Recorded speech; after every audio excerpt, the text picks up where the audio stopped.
This is the 16th National Hispanic Health Foundation California Health Professional Student Scholarship Awards Gala. And it's amazing to be here. I remember about 40 years ago, I walked into this place. I was about 7 or 8 years old. Now I'm dating myself, but with my dad as part of the Mexican Chamber of Commerce. And my dad walked in with a big bowl of chiles or a can of chiles, and my mom was scolding him, ¿Cómo puedes hacer esto? They barely let us in wearing a tuxedo. And, but when the prime rib arrived, everybody just mobbed our table because everybody wanted chiles. So I've been told by the staff here today that if you want chiles, just raise your hand and our waiters will get you some. And on that note, I think that maybe we should give our servers a round of applause.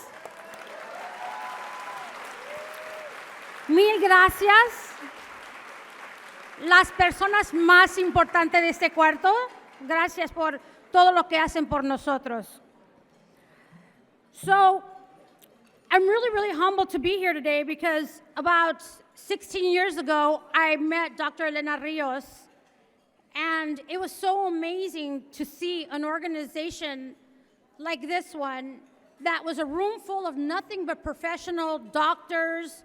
And today, on behalf of the board of directors, the NHHF, a national nonprofit organization, is here and improving the health of Latinos and underserved communities that we welcome. Now, you guys gotta pay attention because I did bring some of my cookbooks, and I'm gonna be questioning you and giving you guys questions. I'll give you guys some doctor questions, and maybe, I know we have a couple of attorneys here, elected officials, so I'll be asking you guys questions to see if you're paying attention for the evening. We have presidents of universities, deans of medical schools, leaders from health professional associations, and pharmaceutical companies on the boards of directors of NHHF and the National Hispanic Medical Association. All the awardees, and especially the scholarship winners and their families. In fact, can we have the students and their parents and the guests please stand up? And let's give them a round of applause.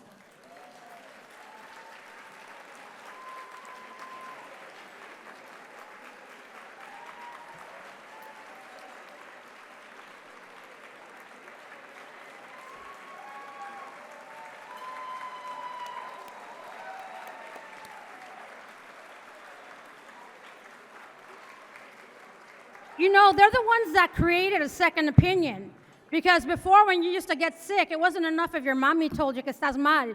You had to ask your tía and then your abuela. And so second, third opinions were always a Latino thing, right, guys? Now, it's our pleasure to bring up to the stage the director of Region 9 of the U.S. Department of Health and Human Services, Jeffrey Reynoso, who represents Secretary Javier Becerra for California, Arizona, Nevada, New Mexico, and the rest of the West region to welcome us this evening. Bienvenido. Thank you, Dr. Rios and the National Hispanic Health Foundation for inviting us to be here this evening. I really want to thank you all for your hard work, for what you do to advocate for the health and well-being of folks, and what you do to support the country every day. I also wanted to express my felicidades to the scholarship recipients and your loved ones. Fun fact, I'm a former scholarship recipient of NHHF. Elena, I believe that was about 10, 12 years ago in New York City in the East Coast. So today really feels like a full circle moment for me. I also want to extend a special congratulations to the leadership awardees, including Drs. Kim, Drs. Rodriguez, and my friend Dr. Flores, and Congressman Tony Cardenas. Thank you for your leadership from the halls of Congress to the clinic to advance health and wellness for our communities. I would be remiss if I also didn't mention you honoring the late, great Gloria Molina. That's right. I was able to speak with her family tonight. And we all, those of us who knew of her legacy, we know that she shattered glass ceilings for Latinas here in LA, in the state of California. She was the first, but not the only, and she shepherded a new generation of Latinas in positions of political leadership. I have the distinct honor to serve as Regional Director for the U.S. Department of Health and Human Services for the Biden-Harris administration, representing our U.S. HHS Secretary Javier Becerra, the first Latino in that position. And I joined the department to help carry out the Secretary's vision for healthcare, that healthcare is a right and not a privilege for a lucky few. At HHS, we are advancing health equity by supporting President Biden's 2 executive orders of advancing health and racial equity. In fact, just this week, our Office of Civil Rights at the department released a new plan to address language barriers and strengthen language access throughout our HHS policies and programs. The President and the Secretary is adamant that we not lose the health coverage gains that we made during the pandemic. We at HHS are leading what is called an all-on-hands-deck approach for Medicaid renewals. I know some of your organizations are helping us in this effort, and we thank you for the work that you're doing. I also wanted to give a thank you to Congressman Cardenas and his colleagues in Congress who passed the President's Inflation Reduction Act. And through the IRA, we've been able to extend financial help through the ACA Marketplace plans here in California, covered California, so that 4 out of 5 consumers can get a plan for $10 or less a month. And we're also aggressively, thank you, and we're also aggressively lowering prescription drug costs for our seniors under Medicare, including a $35 cap on insulin, which we know is so important for our Latino and African American and tribal communities, and free preventative vaccines. And also, for the first time in US history, Medicare has the power through Congress to negotiate directly with the drug manufacturers to lower costs of prescription drugs.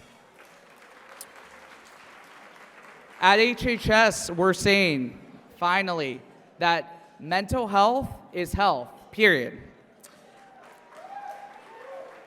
This includes our over $1 billion investment in 988, the nationwide suicide prevention hotline.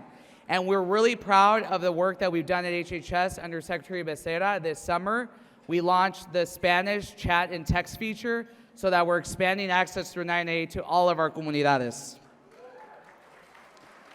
Finally, we're here, our future health workers in this country, and I want to talk a little bit about health workforce. Health workers, as we all know, play pivotal roles in our lives. When there aren't enough health workers in the places that are needed, or they can't do their best work, all of us feel that impact. But the solution to the health workforce crisis is not just to increase the number of doctors, nurses, counselors, pharmacists, and other public health workers. We also need health professionals across the continuum that look like the communities that we're serving.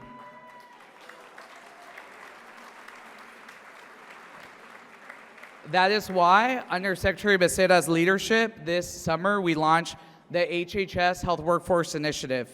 The initiative is exploring ways to improve the health workforce pipeline, expand recruitment and retention, and deliver career advancement opportunities with a strong focus on equity.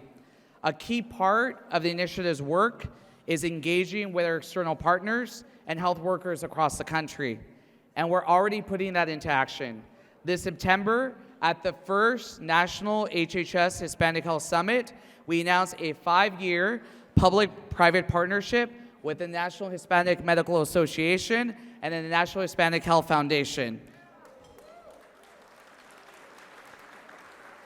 And through this partnership, we are exchanging information and ideas, and we're working collaboratively in order to ensure equal access to health and human services to promote the health and well-being of individuals and communities served by your organizations. So I want to give a huge thank you, Gratitude to NHMA and NHHF for partnering with us at HHS to address the critical health workforce challenges and Latino health issues facing our nation. Let's continue to partner. Somos socios, ¿verdad? Como dice el secretario, on these issues. And let this be the start of a conversation. Gracias y adelante. Speaking, let me see, the medical students. I have a question for you. Whoever answers it, we'll get one of my chef LaLa Latin Lover Light book. Whoever first one to raise their hand. What is the smallest bone in your body? Anybody? Come on, medical students. If you know it, come on up here and get a book. No looking at your phone.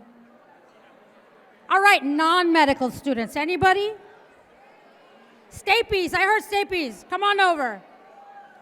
Good job. Oh, come on up. See, there you go. What was it? He said Stapes. All right, that's great. Give him a round of applause. It really helps to pay attention in school, right? Thank you, Director Reynoso, for your leadership in the West U.S. for federal health and wellness programs. Now, I'm happy to bring up to the stage the chairman of the board of NHHF, Dr. Mark Diaz, who was in private practice and on faculty for University of California, Davis, for many years before starting with the California Personnel and Retirement Service, and who has inspired so many students. Let's give him a big round of applause. Thank you. First of all, I'd like to thank you all for coming. I want to thank especially the parents who've done their good job and raised their children to be doctors and pharmacists and nurses, dentists. Congratulations to you for a job well done.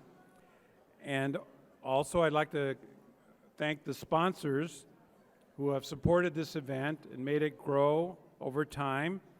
That includes the NHMA, the National Hispanic Medical Association, United Health Foundation, who has provided us with lots of money for scholarships, as well as the Centene Corporation. So thank them very much.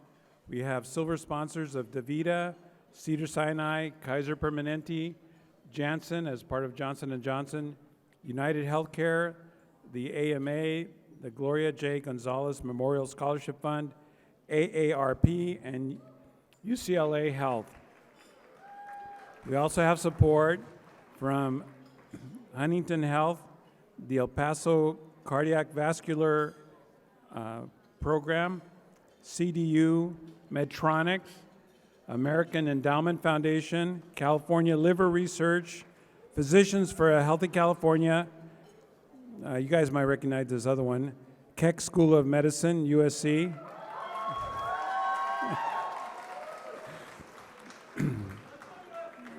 Hilda Solis, Intercept, City of Hope, PAN #1 Family Limited Partnership, Sylvia Preciado, Martha Preciado, Patricia Ibarra, and the Amgen Corporation. We want to thank all our sponsors. We also want to thank our staff, who's done a great job of putting this event together.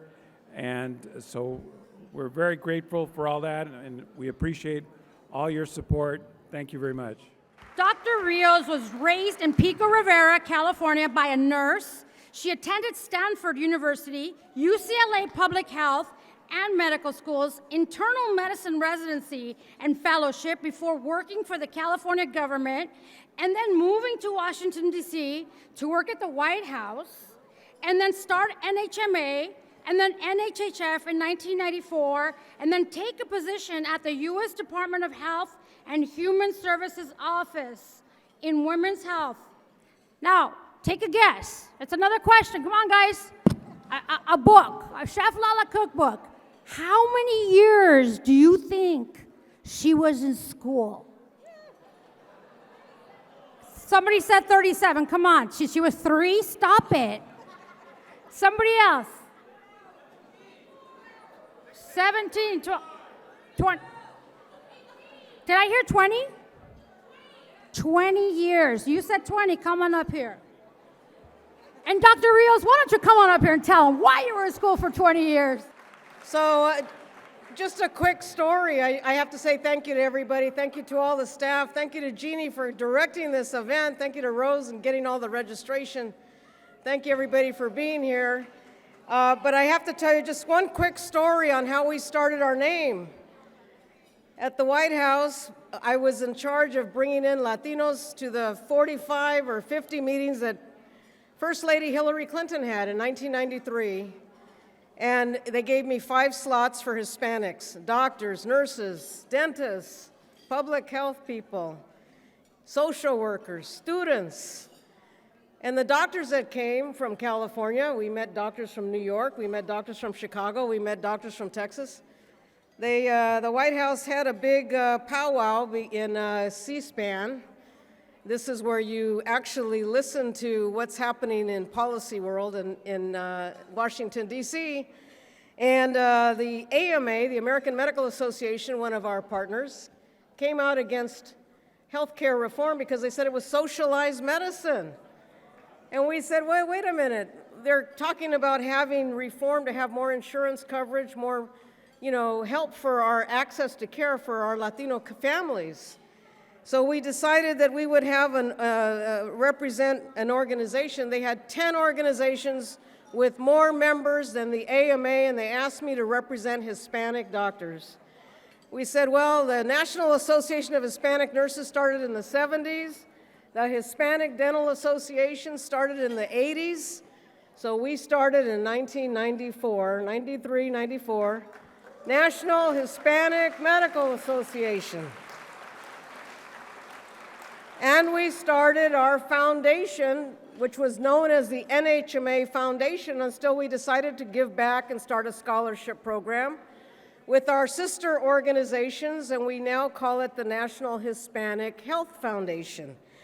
So what's the lesson learned tonight for all the parents and students that are here, and for all of our partners that are here?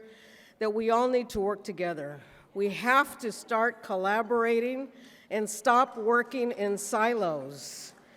We need to work together as health professionals. The doctors, the nurses, the dentists, the PAs, the public health, the hospitals, public health agencies, industry. We work with the pharma companies and the insurance companies because we all know we need to improve the lives of Americans. And guess who's America? 1 out of 4 Americans are going to be Latino by the year 2035. I will see it in my lifetime. So how else can we work together? I think, so you all know the scholarship students that we get funded by United Healthcare requires mentors. For all the doctors and nurses and dentists that are here in the audience, we need you to be the mentors. We have more scholarships this year than ever before. They gave us funding for 40 $20,000 scholarships.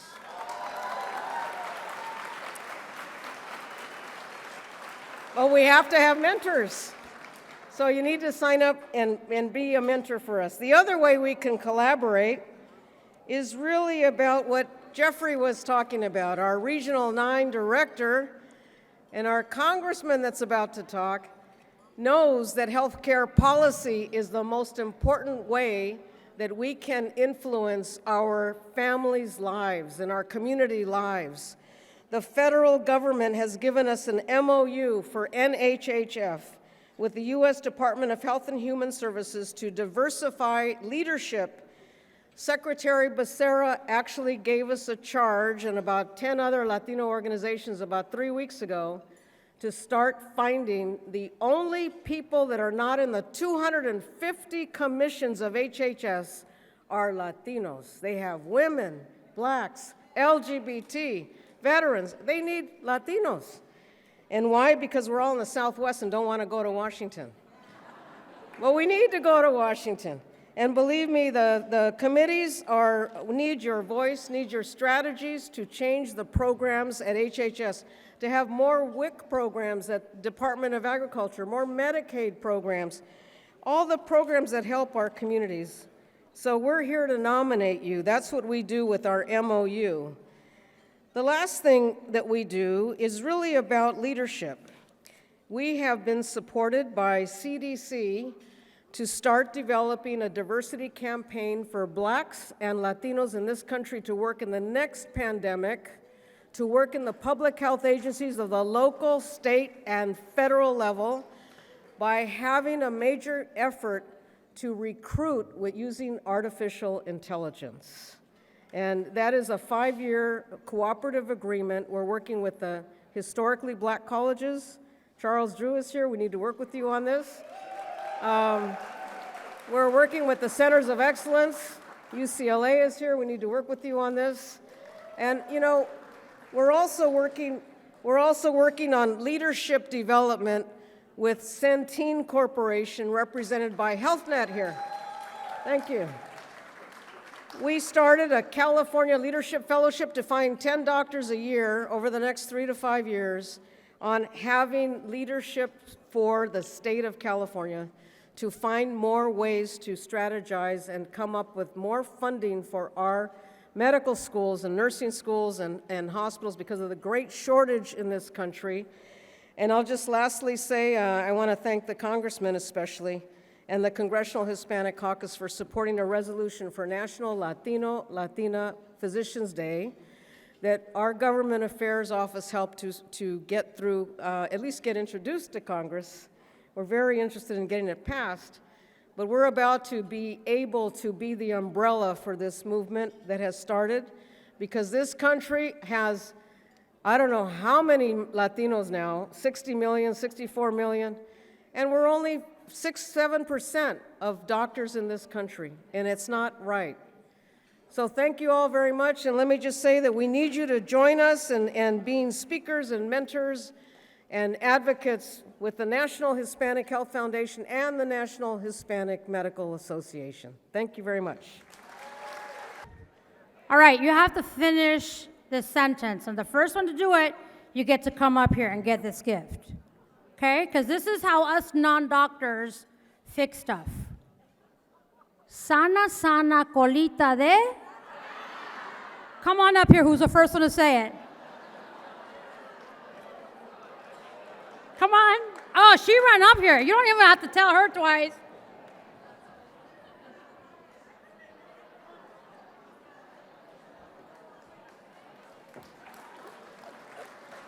So those of you who didn't grow up in the country like I did, you may not know why they use that term, sana, sana, colita de rana. Well, tadpoles have a tail, okay? But as they grow bigger and they become frogs, the tail disappears. So if it's like the colita de rana, you're going to get better because your illness will disappear. That was awesome. All right, maybe you're going to have to explain this one. Every Latino household has one of these on top of their TV, and it fixes everything. She said it. Come on up here. That's right, baby. Vix Vaporu.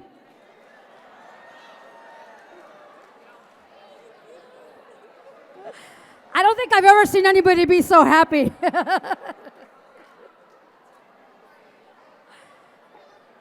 Okay. Are you guys having fun? Are you having fun? Yeah. Okay, because now we're ready for the awards. Our first award presentations are healthcare leaders who have demonstrated leadership and vision to transform their organization to improve the health of our Hispanic communities. Our first award is to the Honorable Tony Cardenas. And I'm super humbled because I've known Tony for, wow, over 30 years. I think we were 3 years old, Tony, is that correct? And you know, my script says that he represents the San Fernando Valley. But for those of you who know Tony like I do, that's not true. He represents all of us. You know, his parents, like mine, were farm workers. Did you guys know that his dad came to this country? Let's give him a round of applause for that. 11 kids, right? I mean, Tony is the epitome of the dream. And that's why he makes sure that every student should pursue their dreams. He's all about juvenile justice, and he's really, really a champion for healthcare and mental health care, policy making for Latino communities. This man makes me so proud because, Tony, you are our community. Thank you. Come on up. Thank you. I know her not as Laura, but Chef LaLa, because she's good friends with me and my wife Norma, and she's actually Norma's chef. So thank you very much.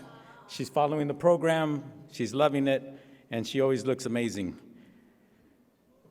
Tonight I want to say thank you for this opportunity to get this honor tonight. The National Hispanic Health Foundation has been around for quite some time, but it needs to be around a lot longer.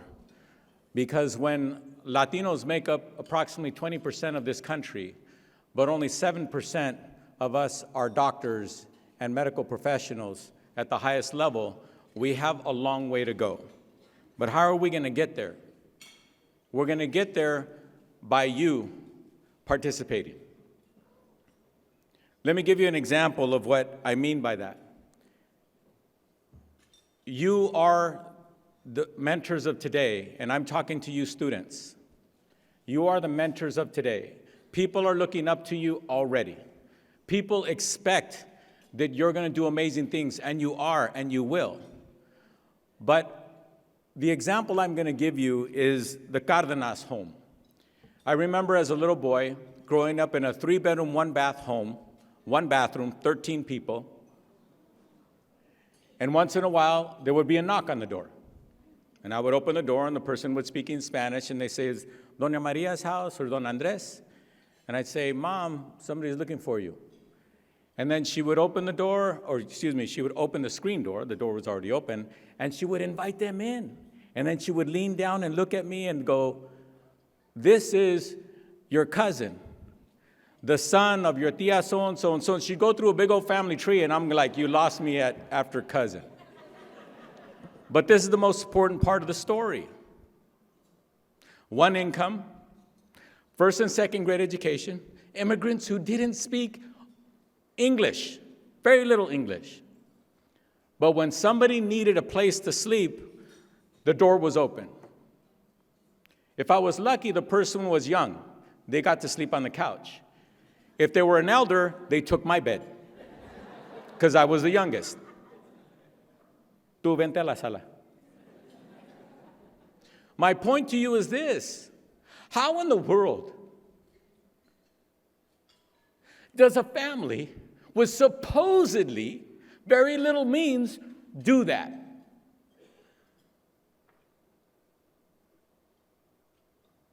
And somehow, when people came over unannounced, and I would look at the fridge and think it's empty, all of a sudden, there would be food on the table for the person who was a guest. A mother raising 11 children as a homemaker. She took care of neighborhood black and brown and white kids, and they ate really well at our home. They loved our cooking. As a matter of fact, they would show up even though it wasn't time for babysitting. Why? Because that's love. Love what you can offer. Enjoy the opportunity to see a bright smile and someone who asks of you and smile back and give to them. We live in an amazing country, a very imperfect country, but an amazing country. And we have opportunities that our parents and grandparents who came here only dreamed of. As a matter of fact, some of us have lived beyond their dreams. Because for Andres and Maria Cardenas, our parents, the truth is, they went to the 1st and 2nd grade in Mexico, Temastian, Jalisco, Mexico. But for their children, they just wanted us to learn how to read and write. Maybe go to high school, much less graduate high school. Yes, but we went on past high school and got bachelor's, master's, and doctorate degrees in various areas. and yes, their youngest son, was honored by the community to become a state assemblyman, then a city councilman, and then a congressman to represent a community where they told me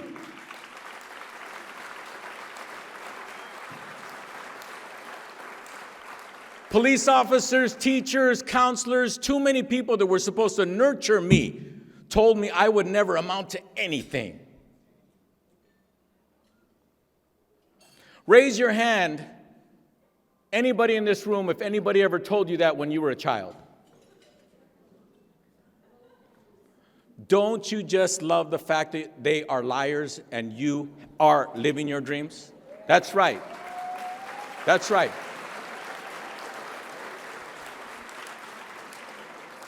So I go to Washington, D.C. I've been doing it for 11 years now. And I fought to get on one of the only two health care committees, policy committees in the entire House of Representatives. And I made that fight, and I won that fight. And I'm honored to be on the Energy and Commerce Committee and the House Subcommittee. And I work on health care more than any other issue now that I'm in Congress. Yes, I work on juvenile justice. Yes, I work on mental health especially. 988 nobody here should ever forget that anybody right now today in America can dial 988 and you will get a healthcare professional on the other end of that line to help you with your suicide crisis, to help you if you're off your meds.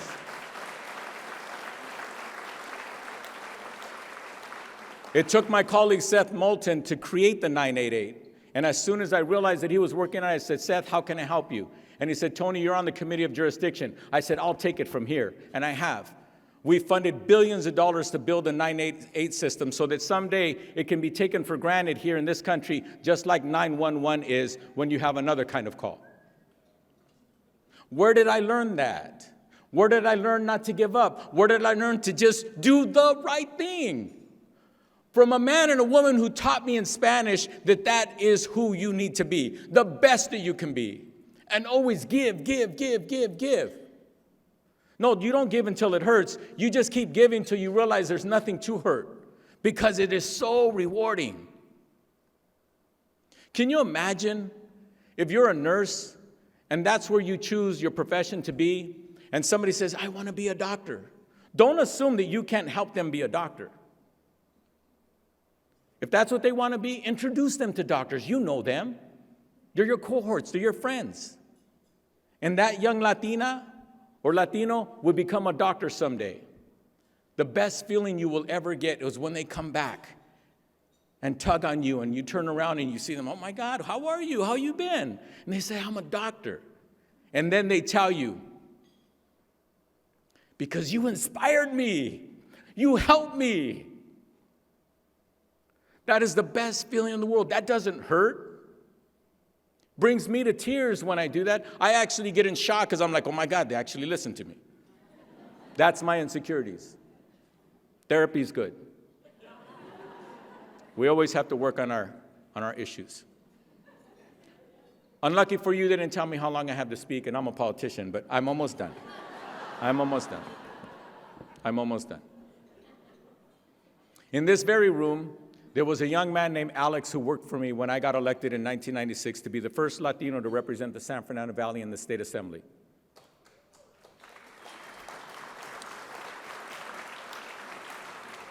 And it was actually Elena's cousin, James, who it took him 6 months to get it through my hard head that I needed to run for office. And he won, thank God. And the first person I hired to run my campaign was a young man named Alex, who was only 21 years old. And I said, Alex, let's help each other. Let's help our community. He said, yeah, let's do it. He went off to MIT, got his engineering degree. I got my engineering degree at UC Santa Barbara. I'm much older than him. We came back to Pacoima, where we grew up, and that's where we met, and he ran my campaign. And we finally broke that barrier. And then 3 years later, he broke another barrier. He became a councilman for the city of Los Angeles, the son of immigrants from Mexico just like me, an engineer just like me, and someone who grew up being told the same damn garbage that they told me. Alex Padilla is now our United States Senator.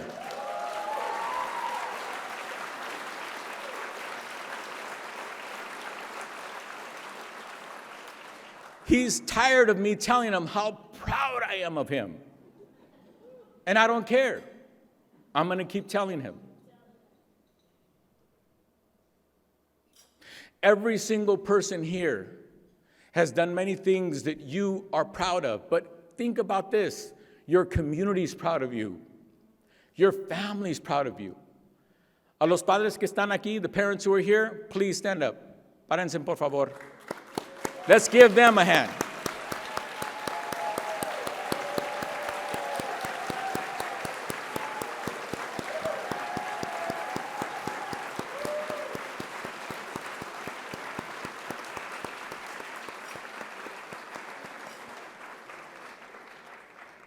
You are their dream come true.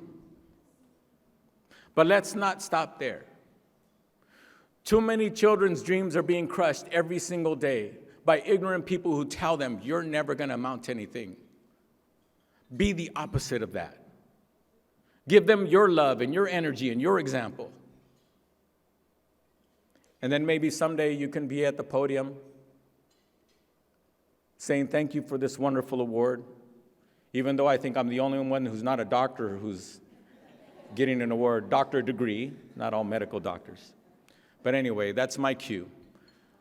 I would love to tell you more, but let me just leave you with this. You are amazing.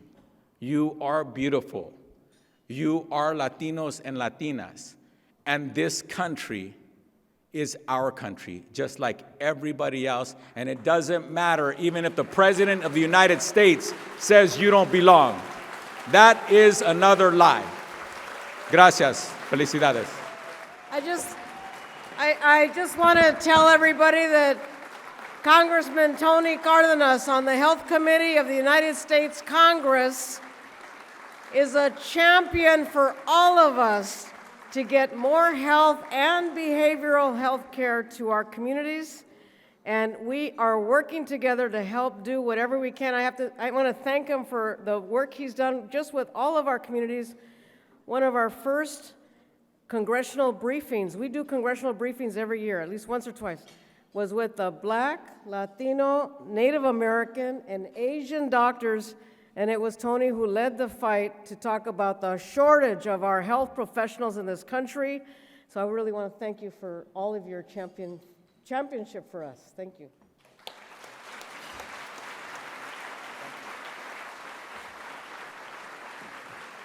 I told you guys he was awesome. You know, Cesar Chavez said, true wealth is not measured in money or status or power. It's measured in the legacy we leave behind for those we love and those we inspire. I hope today, for all of those who are starting their careers, you learned something today about how powerful it is to be able to share your story and, like Tony, change lives. Thank you again, Tony, for doing that, for inspiring all of us.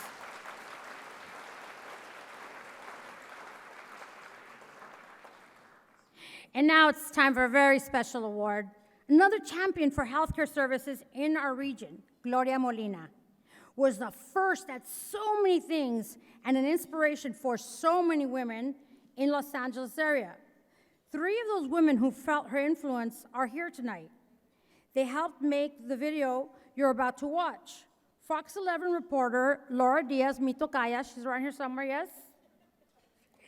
And we have the director of LA County Department of Parks and Recreation, Norma Edith Garcia Gonzalez, and Chief Executive Officer of La Plaza de Cultura y Artes, Leticia Ree Buckley.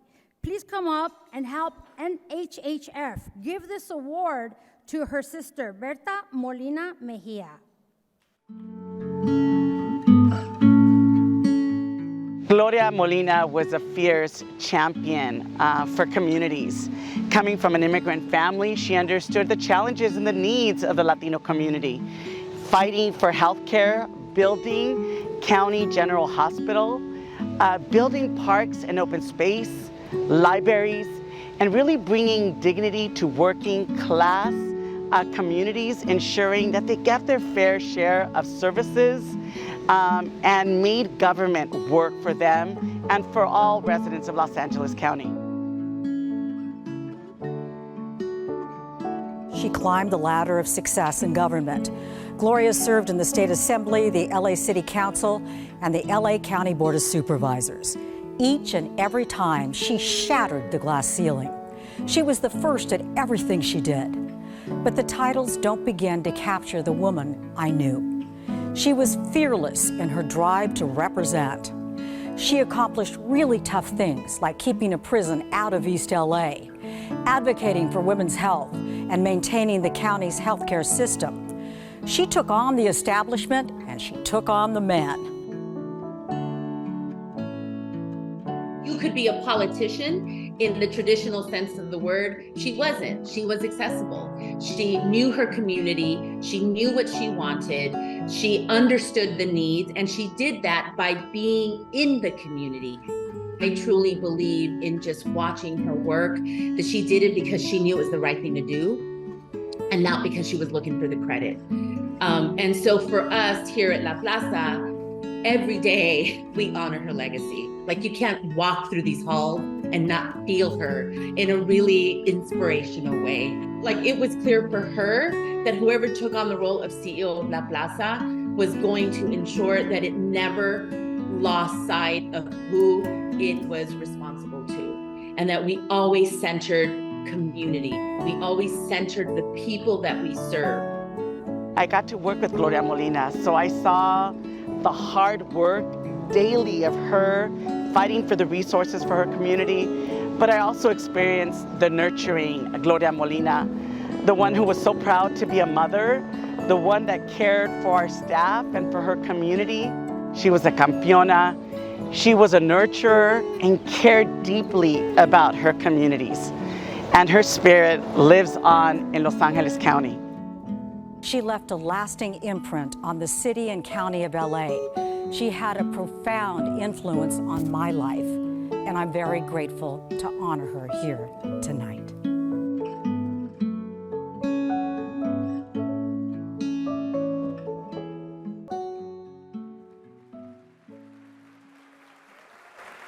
You know we're all family here, so you got to come over here, Berta. This is Berta Molina. Let's give her a big round of applause. No, I just want to say thank you. This is such an honor. Gloria was the eldest of 10. I'm number 5. She was a politician. She was a leader. She was a mandona. She was also a mandona in the family, and I miss her immensely. She would be so proud to receive this honor, and thank you so much for honoring her. On behalf of Valentina, my parents, Leonardo and Concepcion Molina, and the Molina family, brothers and sisters, thank you. She would say, mil gracias. Thank you. I'm never lacking for words. I've known Gloria since we were about 10 years old. We used to walk to school together. We went to the same high school. We had the same high school counselor that told us both individually that we were not college material. I have multiple postgraduate degrees in education, and no. And Gloria became a supernova. So, an extraordinary woman, a wonderful friend, and thank you so much for letting me speak. Good night.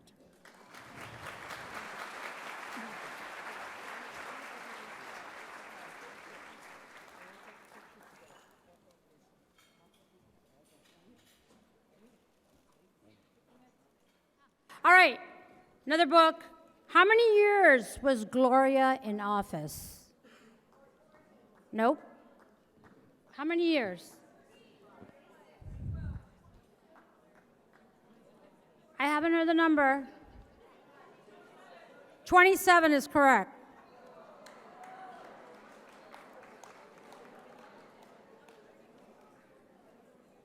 Come on up here.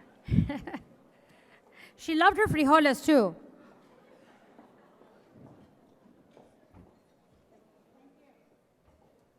I remember she, when she was in office, she made sure that the farmers market was opened in East LA because she wanted to make sure that everybody had access to healthy food. Didn't matter the area, just make sure that it's healthy and it's fresh. And I was honored to be part of that with her and watch her do her work. Thank you, ladies, for being here today.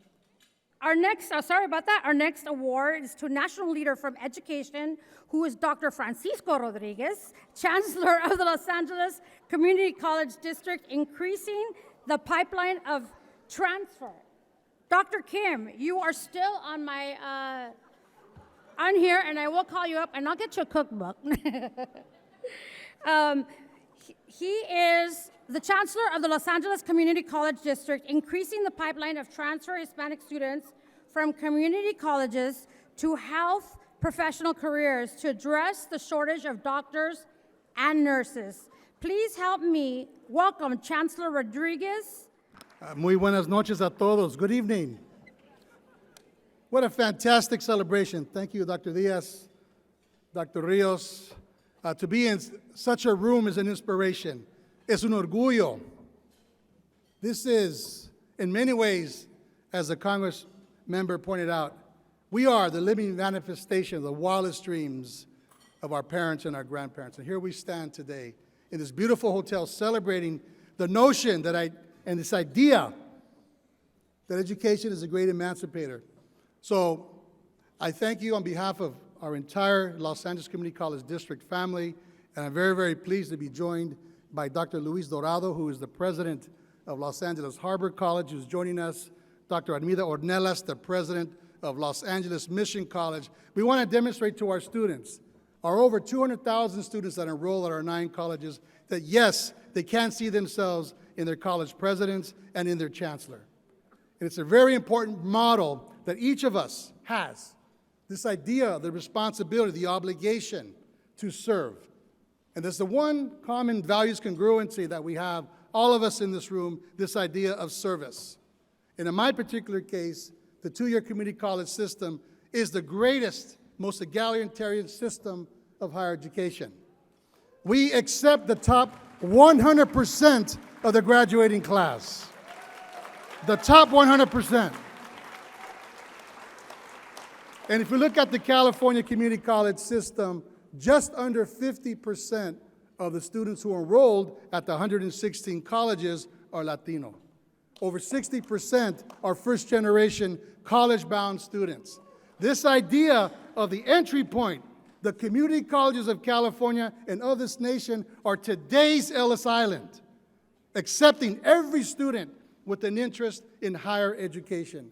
So your support for the 2-year segment that transfers to the 4-year, support for this system that serves more immigrants, more formerly incarcerated, more former foster care, more students with disabilities, more student veterans, and more undocumented students, we thank you for doing that.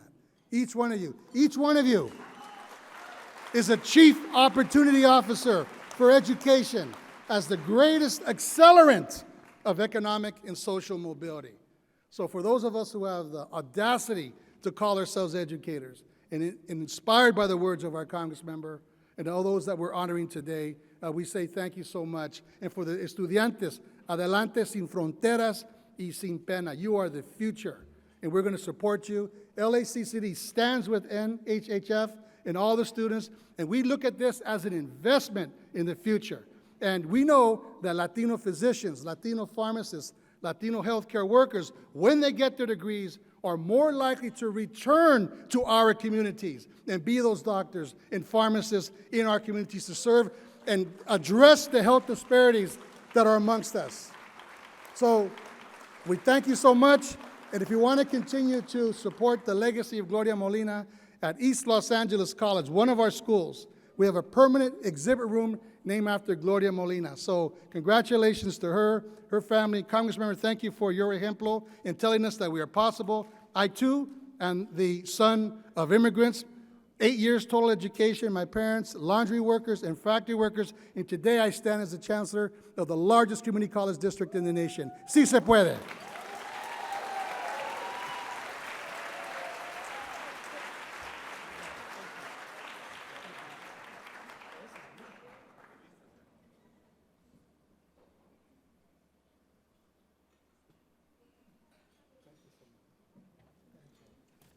All right, I know where I'm at now. I put some Vicks on and I feel better. I consulted with my very intelligent counterpart, ChatGPT, and I know where I'm at now. Okay, our next award is to the Chief Physician Innovator focused on cancer treatment at the New City of Hope, Orange County, Dr. Edward Kim. I do feel pretty special that I got to walk up here twice, so that's nice. So I want to thank you, the National Hispanic Health Foundation, for this honor. And you too, Dr. Elena Rios. You've been a model for everyone, the board of directors, and for all your leadership. And I'm going to accept this on behalf of City of Hope and what we do to try and fight cancer. You know, I love seeing young people who are inspired. It's really about your evening. You are the future of what we need in this country: physicians, healthcare staff, leaders, and we have a very diverse population in this country. So congratulations to all of you on your achievements, and on behalf of your future patients, I want to thank you for answering the call to your duty in healthcare, and please just serve with excellence and compassion with a smile. To Congressman Cardenas, Dr. Flores, Dr. Rodriguez, congratulations. It's an honor to share this stage with you and all your service to the communities. You know, tonight we really want to pay homage to Gloria Molina. She was a trailblazer, a barrier breaker, a real American hero. And she was taken too soon by cancer. Supervisor Molina was grateful to her City of Hope team. We had Dr. Christina Yon and Manisha Trivedi, and it was really a privilege to walk her through her journey. Now, I too am a son of a child of immigrants. I am the first doctor in our family. I never dreamed I could be in the medical profession. We didn't have any. And I didn't change my mind in a profession until I was in the 8th grade. And unfortunately, that was the year my 12-year-old brother died. And so every day since that time has been a mission to try and help people and to bring health care to all communities across what we can do. Now, I want you all to, I'm the oncologist, so I have to be that person tonight. I want you to turn to your right, turn to your left. One of you in your lifetime is either going to have cancer or will have cancer. I know, I'm sorry. I think we need to bring the mariachi band out now back. But there is good news. I know, I just ruined it for everybody tonight. I know. The good news is, people don't want the good news now. The good news is, we are advancing technologies, treatments, and people are surviving longer and living better.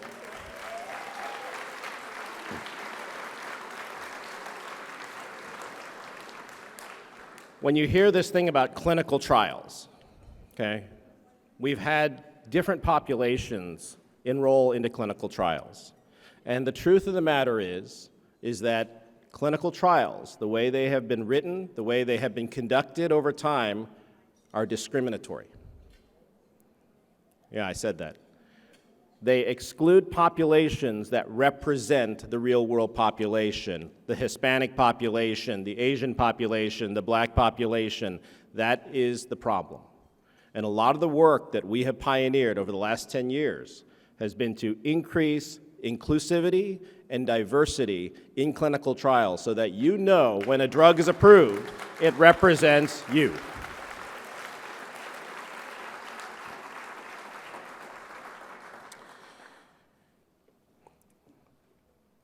So we know the harsh facts about cancer and the Hispanic population. It's the leading cause of death among Hispanics. 20%, 1 in 5. And when you compare this to non-Hispanic whites, Hispanic men and women are less likely to be diagnosed with very preventable cancers: lung cancer, colon cancer, breast cancer, prostate cancer.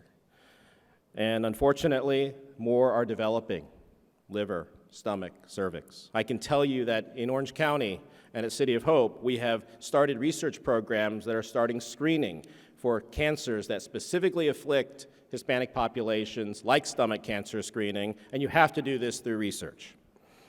Now, I want Table 17 over there, that's our City of Hope folks, to stand up, because I'm here because of them. And what you have here is a world-class group of physicians, administrators, and directors. And to honor Gloria and all those who continue to face a cancer diagnosis, we will not stop until we've cured cancer.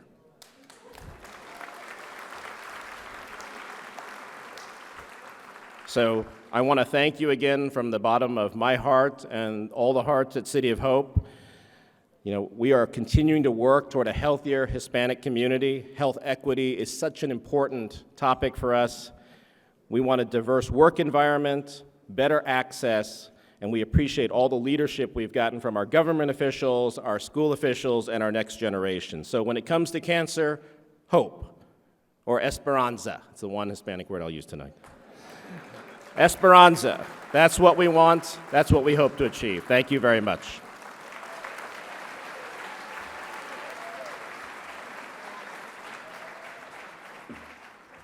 See? Now you guys understand why I really wanted him up here. You guys really needed to know all that stuff, right? It was on purpose. Thank you very much. Yeah. So I just wanted to tell Dr. Kim and the City of Hope, we had a Hispanic Advisory Council for the Cancer Treatment Centers of America, and I wondered what happened to that council. City of Hope bought them out. We need to return that. That Hispanic Council was national, and every hospital around the country had a board of directors of the hospital, and where they could find Hispanic leaders, they brought them together, and they actually asked us to represent doctors, and we had media personalities, and Latino Leaders Magazine and others. And I also want to just say that the National Hispanic Health Foundation got a special grant a couple of years now. Amgen is here, Amgen, to do clinical trials. And for all the Hispanic doctors that do clinical trials out there, we're looking for you to be speakers. We've had 2 years of webinars and conference breakfasts at our NHMA conference for representing clinical trials from the doctors that know best how to find and recruit the Latinos into clinical trials. And I know Dr. Ed Mena's here. Ed Mena, I don't know if you're here, stand up. But Dr. Ed Mena runs a liver cancer institute. And there are other doctors that are here, but we're looking for you to be the speakers. We've got a big database of about a couple thousand Hispanic doctors, and we started a National Center for Hispanic Health Research just to diversify clinical trials. And we want to work with you on that. Thank you. Let's give Dr. Elena Rios another big round of applause. You do so much, and I think everybody here, we're so grateful for tonight and everything you've done for us. Did everybody have fun? Is everybody having fun? Our last award is to a leader at Adventist House White Memorial, Dr. Hector Flores.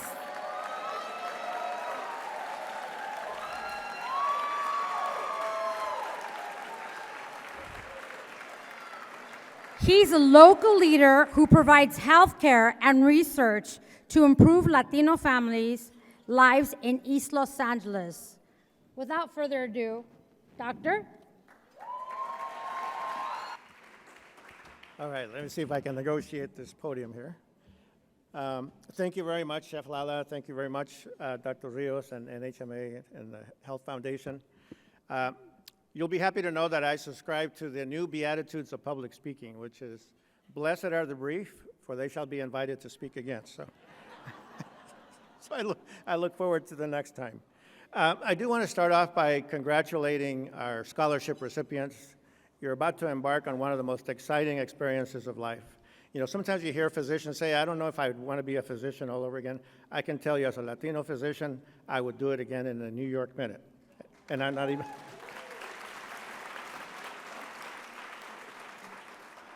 And I'm not even from New York. But I want to thank my peers because, Benjamin Franklin once said that when you're honored by outside organizations, it's usually an expediency or a fundraising event. But when you're honored by your peers who themselves are experts in the field that you're in, it's a true honor. And I want to thank Dr. Rios and NHMA for this wonderful recognition. Dr. Rios and I met in college at Stanford University.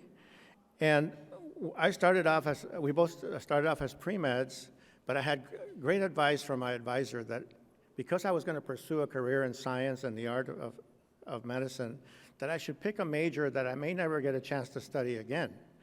And so I chose history. As a kid growing up in the 60s, literally my family was watching the civil rights movement on television, the Vietnam War on television, and the activism that was occurring throughout colleges. So when I got to college, I thought, this is something I need to learn about. So I focused on American history, the civil rights movement, and the relationship between North America and Latin America. And it was the best preparation I could have had for being a physician today. Because when we look at our borders, we see the sins of the past of American multinational organizations corrupting governments in Latin America and creating the extreme poverty that we see that drives those folks to come to our border. So when people say we don't welcome them, we don't recognize them, we're not acknowledging the responsibility we have as a nation to correct the sins of the past. Yes. Thank you.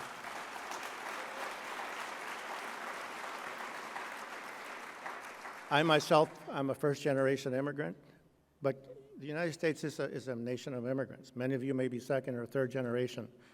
My grandnephews and others are already part of that. My daughter is a new generation of Americans.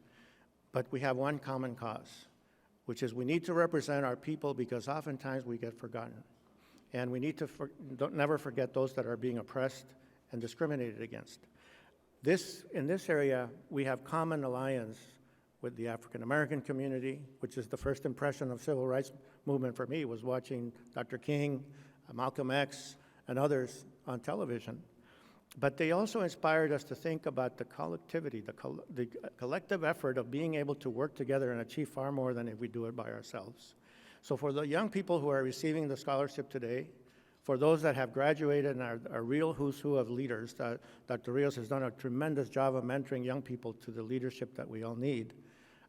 Think about the sacrifices that have been made by those before you. I know what inspires you is the sacrifices your families made to help you get to where you are, even if they didn't have those same opportunities themselves. I also want to acknowledge the ultimate sacrifice Dr. Rios did 30 years ago, right, Dr. Rios, to move to the East Coast, as she was describing earlier, and transplanting herself from her support system, her friends, her family, because she believed in something bigger than just herself. It was representing Latinos in Washington, D.C. and across the country. So I want to congratulate you for that.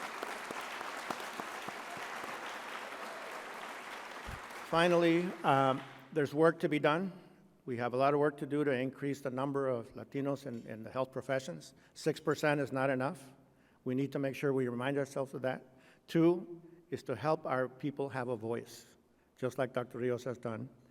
And 3, never forget that when we deliver service, whether we're a physician or nurse practitioner, a nurse, that we have an obligation to treat those patients with compassion and respect, which is nothing more than how we would want to be treated. And if we meet that obligation, I can tell you, you will never experience burnout. You will never experience being overwhelmed by the needs of your patients, and you will find allies like those here in the room to accomplish that job. So thank you very much, and good luck to all of you in the future.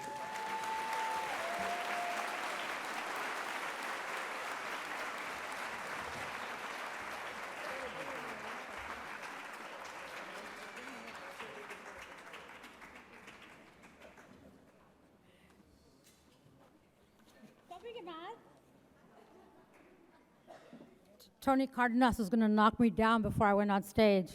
All right, I got one more book in here. This is for the person that thinks that USC is going to win tomorrow over UCLA. Come on up here. Nobody? No USC people? Come on. Where's my USC people? Is USC going to win tomorrow? Come on up.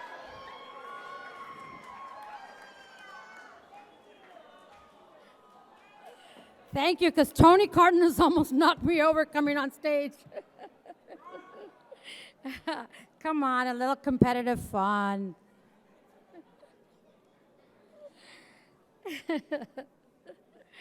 ¡Qué peleoneros!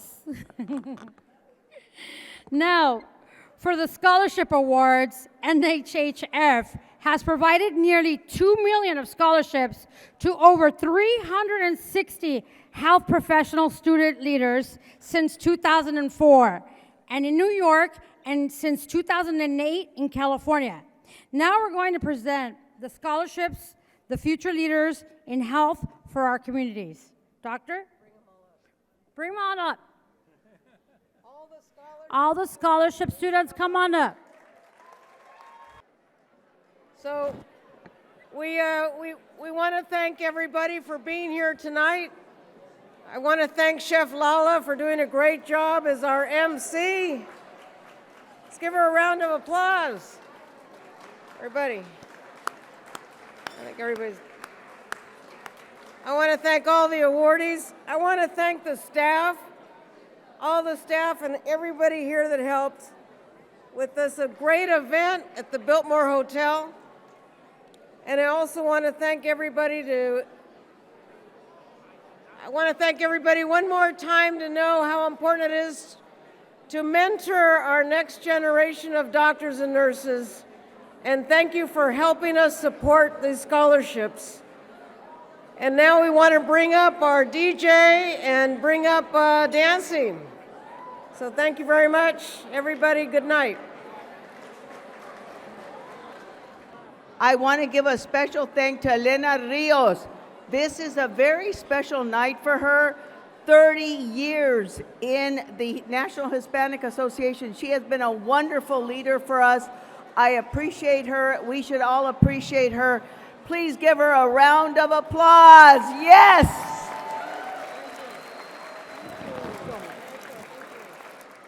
And for those of you that don't know, Marty Preciado is our regional chairperson for the National Hispanic Medical Association, and she's looking for members of her chapter to join us in April in Washington, D.C. for our 30th anniversary Leadership Summit, April 12 and 13 at the Hyatt Regency in Capitol Hill. Thank you, Marty, and thank you, everybody. See you next time.